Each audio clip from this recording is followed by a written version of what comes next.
Buen día, soy el médico Leonel Alarcón Gómez y les hablaré acerca de las enfermedades del sistema nervioso en bovinos. Comenzaré hablando sobre derriengue o rabia paralítica. Esta enfermedad es infecciosa del sistema nervioso central, generalmente es aguda. Sus sinonimias es rabia paralítica, como les mencionaba, derrengado, tronchado, encefalomielitis bovina y mal de caderas. Este mal de caderas es por un signo típico o clásico de esta enfermedad en animales este, afectados, que más adelante les mostraré unos videos. Es causada por virus Lisavirus de la familia Rhabdoviridae. Este es un virus RNA. El virus es altamente susceptible a desinfectantes comunes y a las condiciones del medio ambiente. El virus no resiste cambios de temperatura mínimos y rápido se inactiva con los desinfectantes. Su periodo de incubación es de 3 semanas, pudiendo variar de 5 a 60 días, pero el promedio se considera 3 semanas. Ocasionalmente puede durar hasta varios meses desde que ingresa el virus al animal. Su distribución es mundial, a excepción de Australia, Nueva Zelanda, Gran Bretaña, Hawái y países escandinavos. En México se localiza principalmente en las costas tropicales que van desde el sur de Tamaulipas, abarcando Veracruz, Tabasco, Campeche, Yucatán, Quintana Roo, y desde el sur de Sonora recorriendo las costas del Pacífico por el istmo de Tehuantepec hasta llegar a Chiapas. Su transmisión es por mordeduras profundas, principalmente por murciélagos hematófagos, el Desmodus rotundus, como pueden ver en la primera imagen. Aquí también se puede dar por su transmisión por otro tipo de fauna silvestre, pero la principal en bovinos es por mordedura del Desmodus rotundus, que es el murciélago hematófago o vampiro. Como podemos ver en las primeras dos imágenes, se ven las mordeduras por así, en cuellos de bovinos, y la más clásica es en la tercera imagen, es atrás del pabellón de la oreja o en la base de la oreja. Son de los lugares más típicos que se pueden ver este tipo de mordeduras. El bovino y el humano son huéspedes terminales de la enfermedad. Esto significa que en condiciones normales no la transmiten a otros animales o humanos. Se dice en condiciones naturales porque sí pueden transmitir siempre y cuando uno manipule a un animal enfermo, infectado, y hay heridas en la piel, o el mismo humano, transfusiones o ahí es cuando sí puede transmitirla. Mientras tanto no la puede transmitir. Las especies susceptibles, bueno, ahorita hablando en bovinos, pues son los bovinos y todo, todos los animales de sangre caliente, también los humanos, son susceptibles a este virus. Eh, en México tiene una presentación estacional que alcanza su pico en los meses de enero a marzo. La patogenia, bueno, inicia con la mordedura del animal. El virus se traslada al axón, posteriormente alcanza las terminaciones neuromusculares y neurotendinosas. Aquí va a alcanzar nódulos paravertebrales, realizando así su distribución general. Los signos clínicos, eh, más adelante en dos diapositivas les voy a mostrar videos. Aquí es nada más para tenerlos enlistados. Al inicio puede presentar depresión, anorexia, disminución de producción láctea, existe ataxia, flacidez de la cola y del esfínter anal. Este es de la forma rabia paralítica o de Ringe. Ahorita les explico las dos formas. Esta derringue o rabia paralítica es la forma más frecuente y conocida en México. Frecuentemente se observan heridas, como les comentaba, por mordeduras de vampiros o murciélagos hematófagos. Aquí hay pupilas dilatadas, pelo erizado, salivación profusa, hay parálisis ascendente progresiva iniciando por el tren posterior o miembros posteriores, hay incoordinación y paso vacilante. Aquí, como podemos ver, el primera imagen, las imágenes de arriba son del mismo animal, pero en diferente etapa. Podemos ver en la primera imagen ya hay cierta parálisis. Aquí en la segunda y el animal ya está postrado.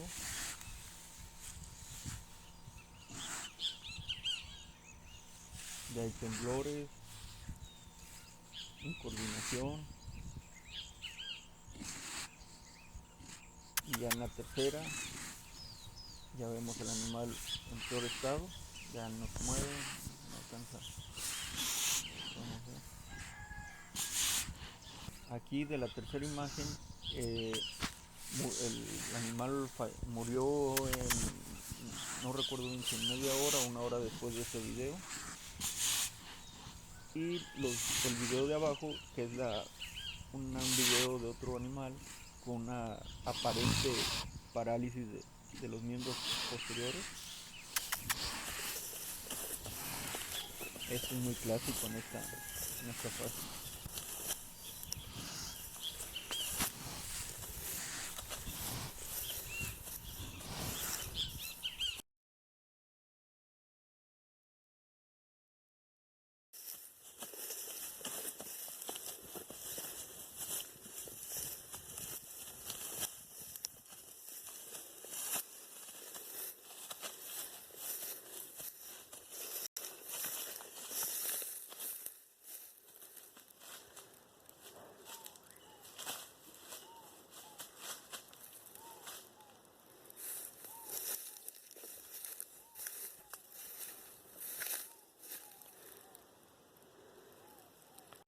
Bueno, la otra forma es la rabia furiosa o agresiva.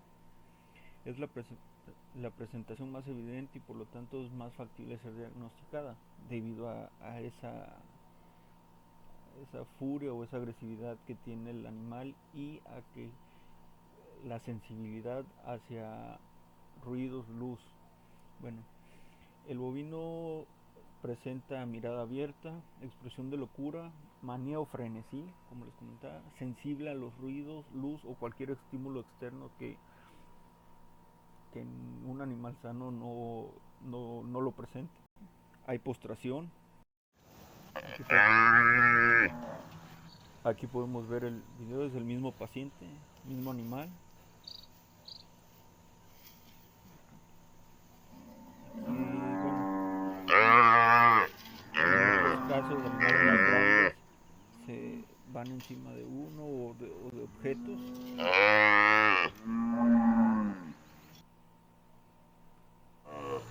Aquí es tiempo después. Tiempo me refiero a mediodía, un día.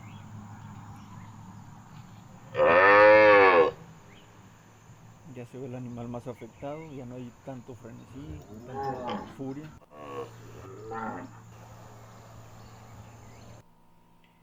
Y aquí ya vemos el animal postrado. Esto es típico de la rabia en esta fase. Como pueden ver, pataleo, manoteo.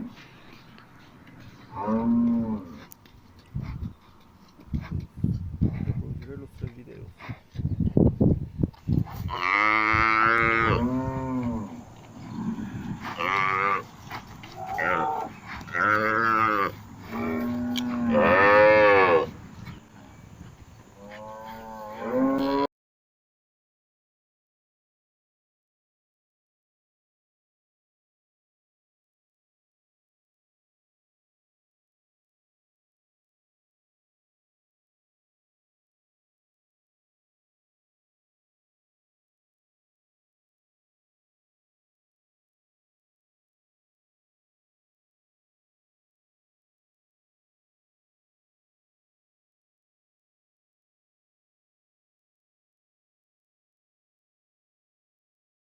Bueno, como pudimos ver en la diapositiva anterior, esas son las tres fases de la forma furiosa.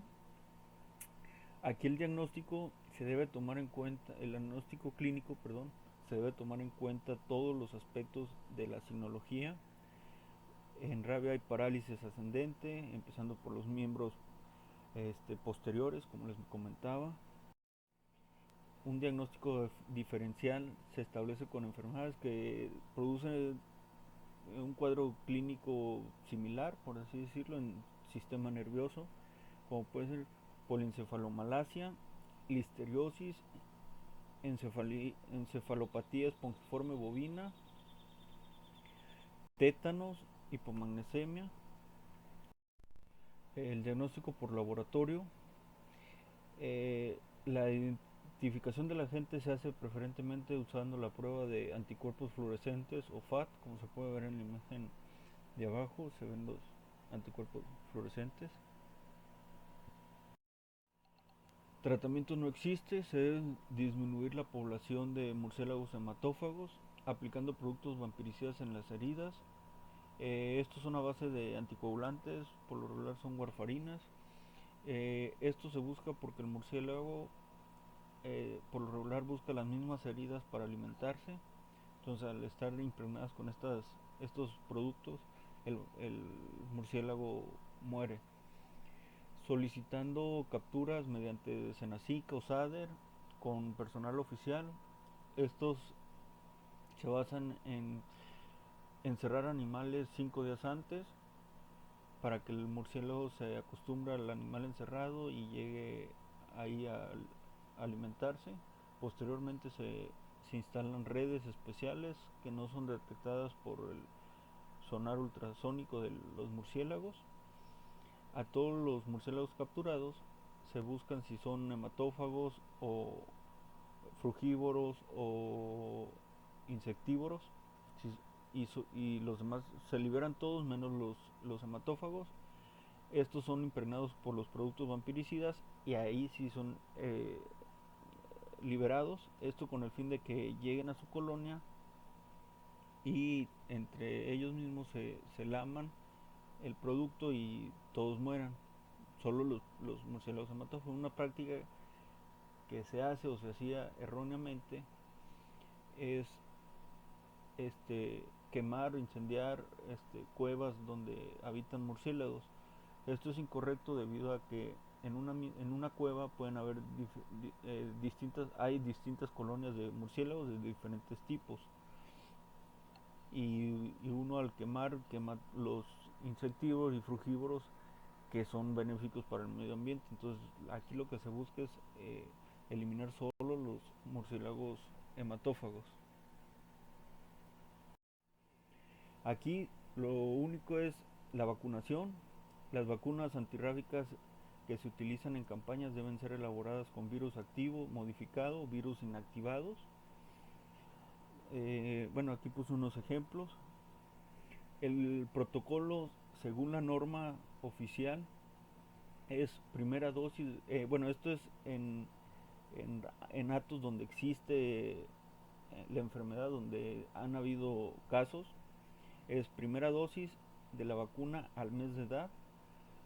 De ahí se refuerza cuando el animal tenga 3 meses de edad, quiere decir 2 meses posteriores a la primera vacuna, y a los 6 meses de edad, quiere decir 3 meses posteriores a la segunda vacuna, y refuerzos anual ya quedan. Aquí, bueno, como les comentaba, la norma oficial mexicana es la 067 SO 2007. Aquí les dejo el link, que es la que rige la rabia paralítica en bovino. Bueno, les voy a hablar de la listeriosis. Esta es una enfermedad infecciosa producida por Listeria monocitógenes. Es un cocobacilo microaerófilo, gram positivo y flagelado. En bovinos se identifica como patógenos a Listeria monocitógenes en las formas de cuadro clínica neurológico. También Listeria ivanovi en las presentaciones relacionadas con aborto o muerte perinatal. La infección del cerebro es por pasaje centrípeto del agente por las ramas del trigémino desde esto es a través de la mucosa bucal, es en heridas, piel de la cara o conjuntiva, pero principalmente se da en mucosa bucal, en donde, bueno, como les comentaba, por pasaje centrípeto, el agente viaja a las ramas del trigémino. El foco inicial puede ser unilateral, pero finalmente evoluciona diseminándose en microabscesos bilaterales en el cerebro, medio y médula.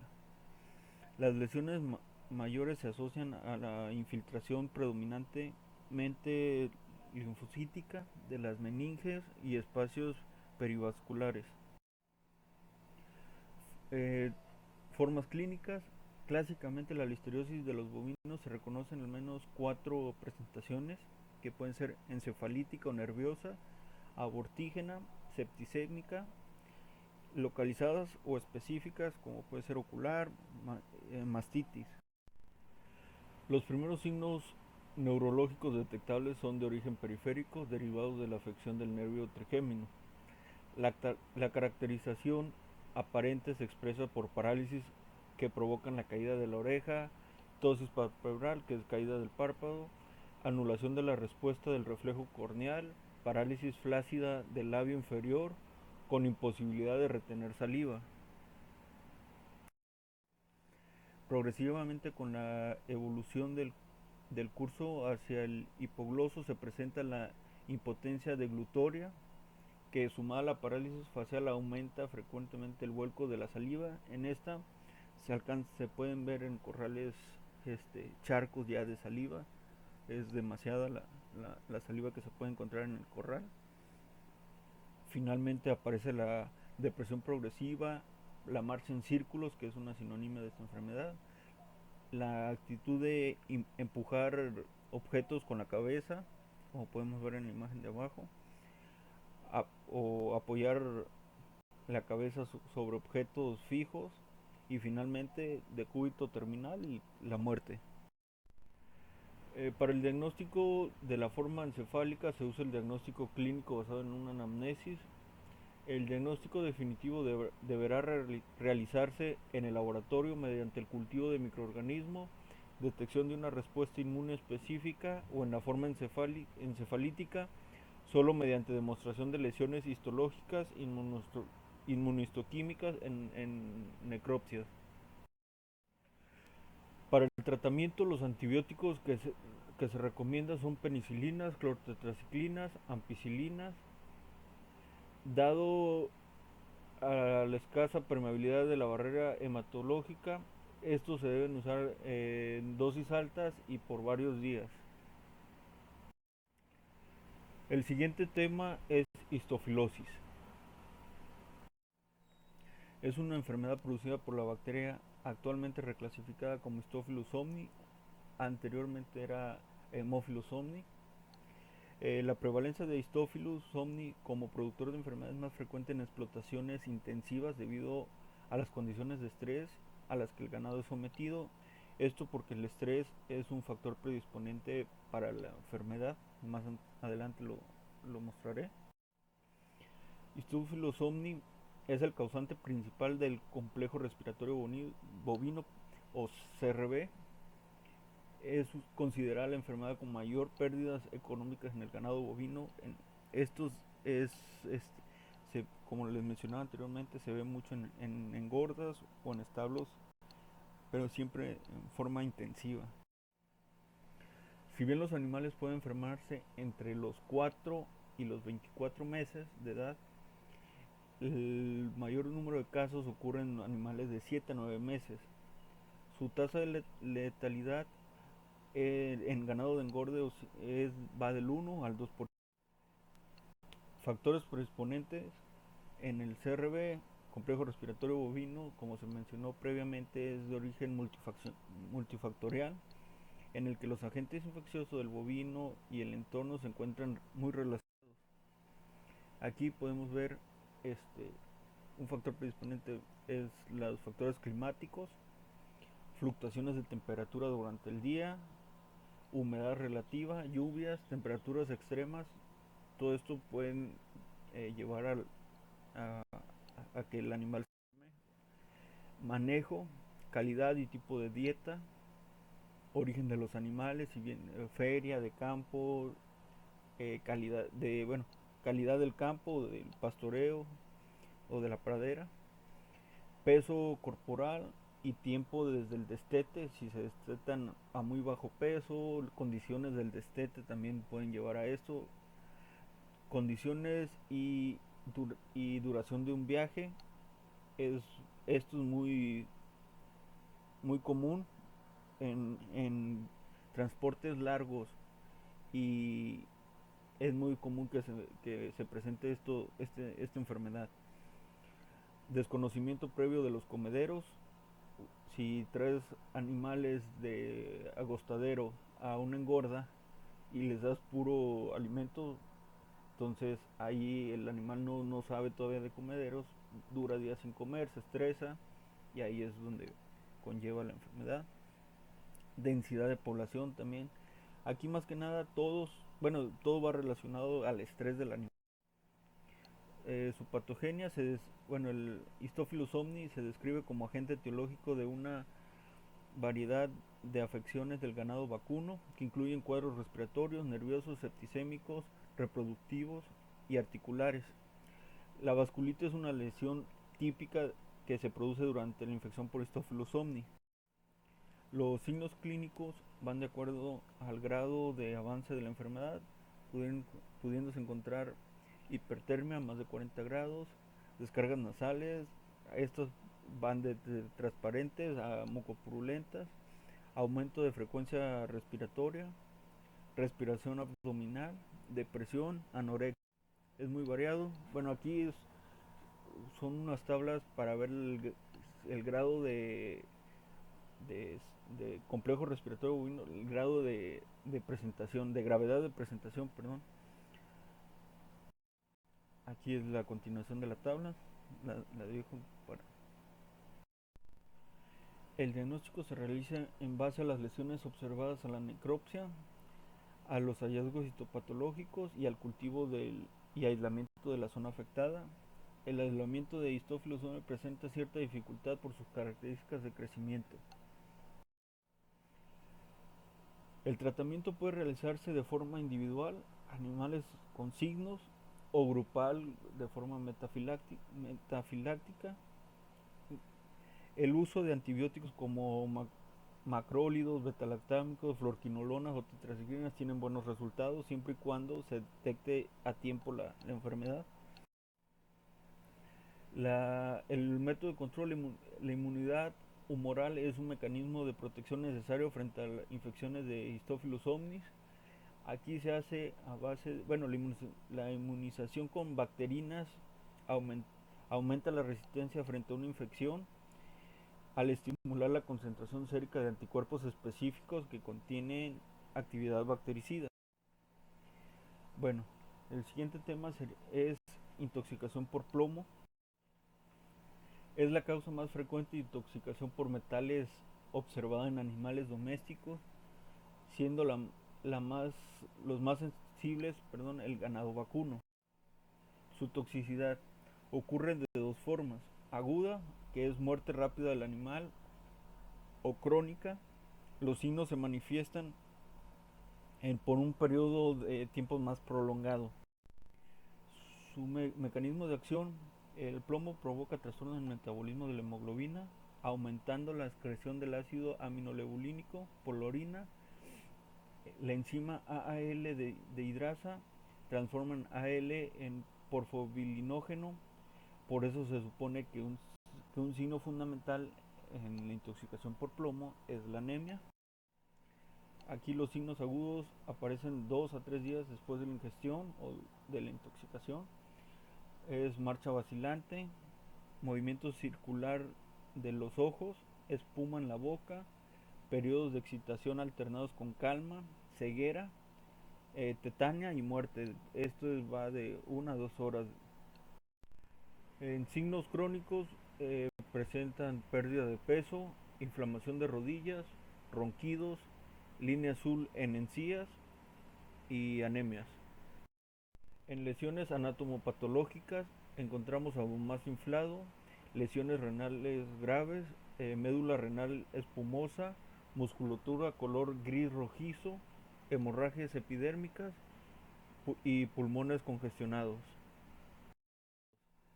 Su diagnóstico es a base de anamnesis, su diagnóstico diferencial, tétano, acetonemia, falta de vitamina A, diagnóstico confirmativo, presencia de plomo en sangre o sistema urinario. Esto es, bueno, se hace a base de análisis de laboratorio.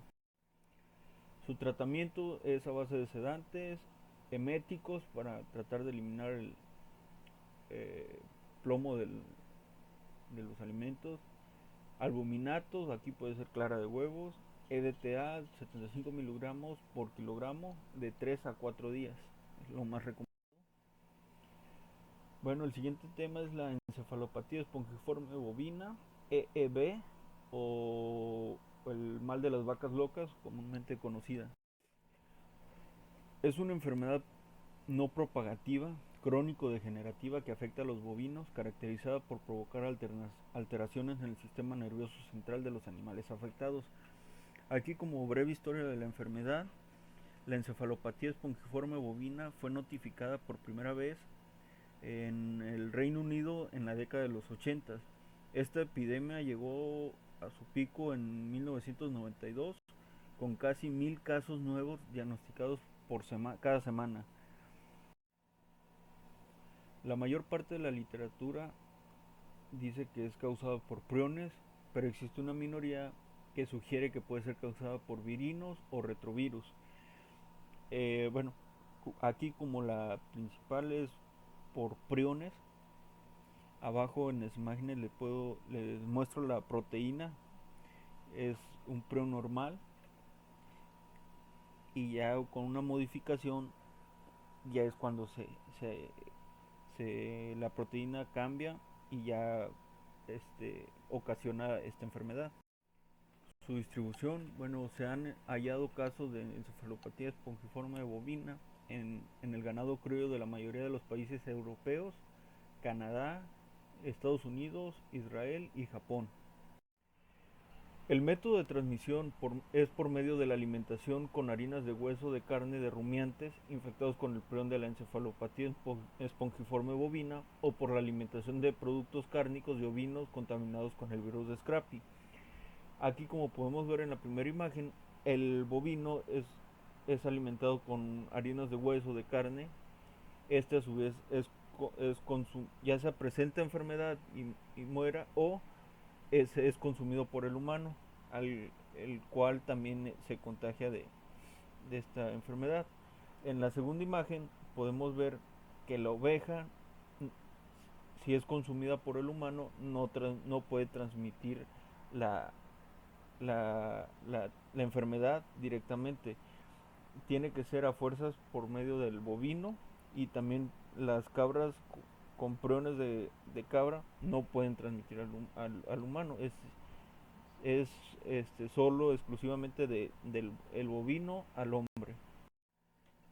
Los signos clínicos: hay cambios en la locomoción, percepciones del animal, hay hiperestesia, ataxia, tremores musculares, salivación, lamidos de objetos y la muerte. Aquí también se puede confundir con las enfermedades anteriormente mencionadas. Aquí lo que sí hay que hacer es identificar bien los signos clínicos y hacer una buena anamnesis. Su diagnóstico clínico, la duración de los signos van de 15 días hasta 6 meses, lo que te va indicando el tipo o te va indicando la enfermedad, por así decirlo. O sea, vas descartando otras del sistema nervioso. La combinación de signos clínicos y la permanencia son elementos para considerar la posibilidad de encefalopatía espongiforme bovina. Aquí diagnóstico por laboratorio: no hay prueba de tamiz para el animal vivo, solo es a la necropsia, que existen abrasiones superficiales en el encéfalo. A la histopatología se observa vascularización bilateral simétrica de la materia gris. Aquí se se observa el cerebro en forma de esponja con demasiados, se podría decir, agujeros, por eso es esponjiforme. Su diagnóstico diferencial, como les mencionaba, se debe considerar enfermedades neurológicas progresivas como hipomagnesemia, cetosis, rabia, listeriosis, poliencefalomalacia, envenenamiento por plomo. Su tratamiento, aquí no existe ningún tratamiento para la enfermedad, es una enfermedad de reporte obligatorio y su control es prohibir el uso de harinas de carne de bovinos u ovinos en la alimentación de estos mismos, de los bovinos. O sea, no alimentar bovinos con este tipo de alimentos.